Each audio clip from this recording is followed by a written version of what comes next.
एक बार फिर हिली धरती और लोग डर गए। आखिर क्या वजह है कि बार बार भूकंप आ जाते हैं?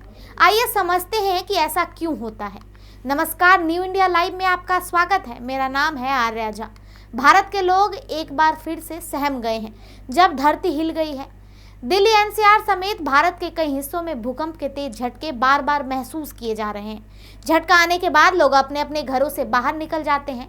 लेकिन क्या आप जानते हैं कि बार बार आखिर भूकंप क्यों आ जाते हैं? आइए यह भी समझते हैं कि भारत में कौन सी जगह ज़्यादा संवेदनशील है। पहले समझते हैं कि भूकंप होता क्या है। आपको बता दें कि धरती में 12 टेक्टोनिक प्लेट्स होती है।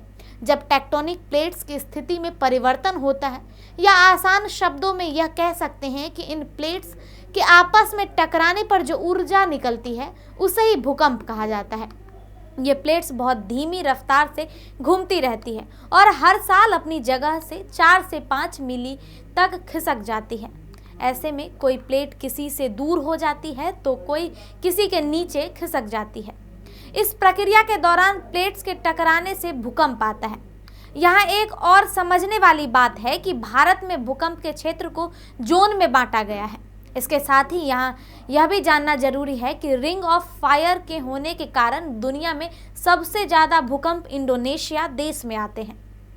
अब अगर भारत की बात करें तो पिछले कुछ दशकों में भारत भी भूकंप का केंद्र बनता जा रहा है। एक रिसर्च के मुताबिक भूकंप का खतरा देश के हर जगह अलग अलग है और इस खतरे के हिसाब से देश के कई जोन में बांट दिया गया है, जैसे कि जोन 1, जोन 2, जोन 3, जोन 4 और जोन 5 यानी सबसे कम खतरा, और जोन 5 यानी कि सबसे अधिक खतरा है। भूकंप के लिहाज से सबसे ज़्यादा खतरनाक इलाका जोन 5 है। दरअसल जोन 5 में पूरा पूर्वोत्तर भारत, जम्मू कश्मीर के कुछ हिस्से, हिमाचल प्रदेश, उत्तराखंड, गुजरात में कच्छ का रण, उत्तर बिहार के कुछ हिस्सा और अंडमान निकोबार द्वीप समूह शामिल है। इस क्षेत्र में अक्सर भूकंप आते रहते हैं।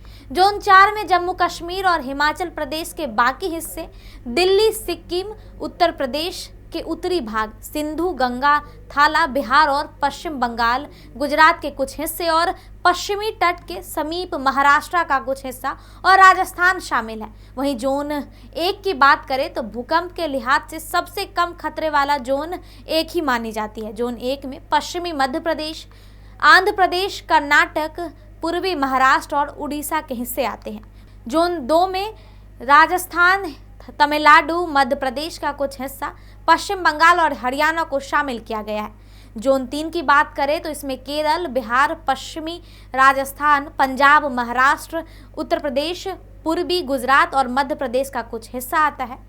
अब आपके मन में यह भी आ रहा होगा कि भूकंप का केंद्र क्या होता है। तो आपको बता दें कि धरती की सतह के नीचे की वह जगह जहां पर चट्टान आपस में टकराती है या टूटती है, भूकंप का केंद्र या फोकस कहलाता है। इसे हाइपोसेंटर भी कहते हैं। इस केंद्र से ही ऊर्जा तरंगों के रूप में बतौर कंपन फैलती है और भूकंप आता है। यह कंपन एकदम उसी तरह होता है जैसे शांत तालाब में पत्थर फेंकने पर तरंग फैलती है। यहाँ एक और गौर करने वाली बात है कि पिछले कुछ सालों में भारत में जब भी भूकंप आया है तो दिल्ली एनसीआर में इसके तेज झटके महसूस किए गए हैं। वहीं एक्सपर्ट की माने तो एक्सपर्ट का यह भी कहना है कि यह चिंता का विषय है। क्या टेक्टोनिक प्लेट्स की स्थिति में परिवर्तन तब भी होता है जब धरती के ऊपर कोई क्रिया होती है? इन पर सवालों के जवाब वैज्ञानिक को परेशान करने वाले हैं। इस पर लगातार रिसर्च की जा रही है। बाकी के अपडेट्स आप तक पहुंचाते रहेंगे। अभी के लिए मुझे दीजिए इजाज़त। ऐसे ही तमाम जानकारियों के लिए देखते रहिए न्यू इंडिया लाइव।